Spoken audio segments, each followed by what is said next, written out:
What was I up against? To find out, I popped into the DJ Academy at the Ministry of Sound, the world-famous venue where I'd have to perform my first ever DJing gig in just 8 weeks. Hi, Sam, is it? It is, yeah. I run the academy here. Yep. Chris today will be your DJ tutor. Yes. The first thing Chris explained was the basics of mixing music, moving seamlessly from one record to the next. It's the cornerstone of all DJing. And there are plenty of tricks at the DJ's disposal to make each mix sound flawless. Can you hear that going slower? Yes, I can. Faster? Yep. Now, the reason we do that is to make the beats that we're playing on this record match in time with the beats that are playing out in the club. So that you can bring this in without it sounding terrible. So that you can do it? No. And I was right. Oh, man. I don't know which track is which. Bit of chorus tuning, maybe. Yeah. Piece of cake, innit? Okay, I'm gonna go home now. I was also desperate to get at the tech that would give me some chance of success. So I visited the world's biggest DJ event, BPM, an exhibition showcasing exactly the sort of gadgetry I would need. But faced with all this gadget heaven, where do I start? Lucky for me, I bumped into house music legend DJ Danny Rampling, who agreed to take a look around with me. The first thing I needed was a mixing desk, one that was easy to learn on but would also allow me to perform professionally.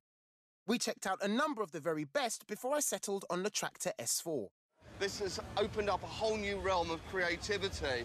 You have 4 tracks running at once. You can sample part of a track. You can put effects on it. So everything is very immediate with this equipment. Yeah. The Traktor S4 is a fully integrated unit, including a top-quality sound card and all the software a DJ needs. So you can be practically remixing on the fly, live in a club. Right. I don't know if I'll be doing any of that. How long have you been DJing again? Probably about 25 years. And all I had was 8 weeks.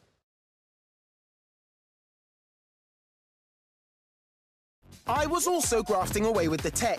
After my introduction to DJing on vinyl, I was now hard at work on the digital kit that I picked up at the BPM show. That's it, I remember. It's this one. The practice was paying off, and I was starting to discover it was much easier to be creative with my mixing thanks to the digital kit. I've just discovered the loop function. It's so simple. You find a bit of the track that you like and that you want to repeat over and over and over again. And then when you want it to start, you press, and then it just loops over and over again. It's lovely. However, I was still making the sort of mistakes that I couldn't afford to make in my live gig. I messed that one up. Messed that one up. That was awful.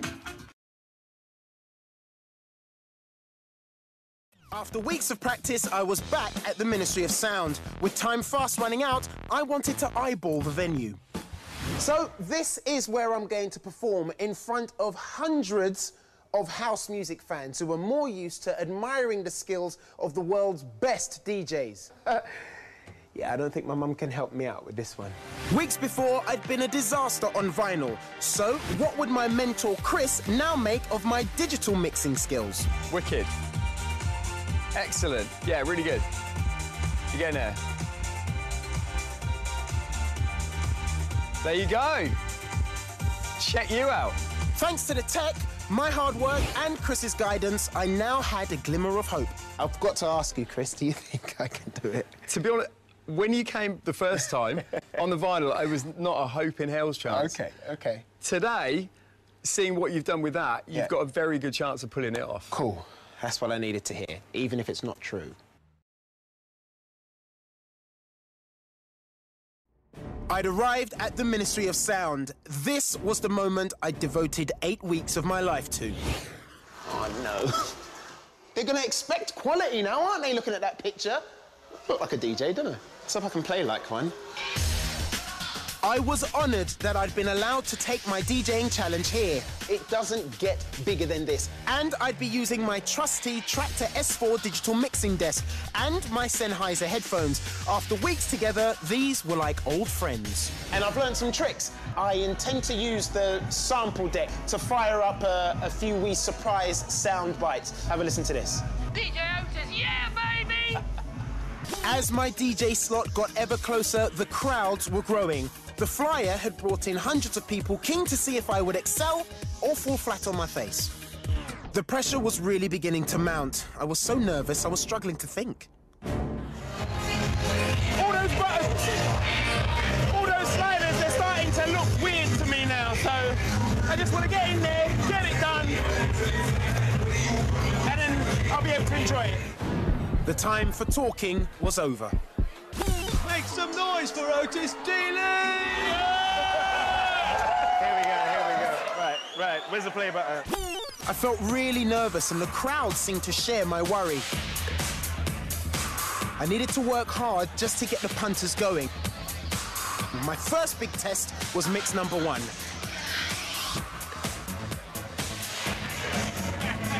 And it went well. First mix!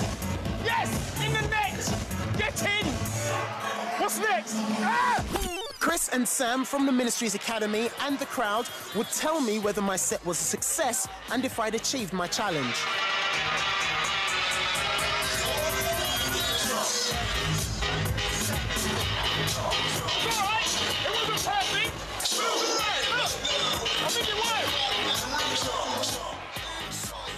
My backroom boys were certainly impressed, but then disaster struck. Some of my crucial pre-programmed music cues on the laptop had vanished. They're missing, and I really need them. But this was live. There was no time to reprogram, so I'd have to totally rely on my newfound DJing skills. Fingers crossed it goes right.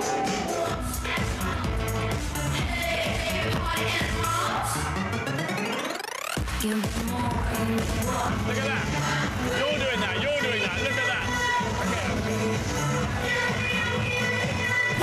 As the set progressed, the crowd came alive and I grew more confident. So I threw in a voice sample. Nice! Everything was going better than I could have possibly hoped. And as I mixed in my final track, I was absolutely loving it.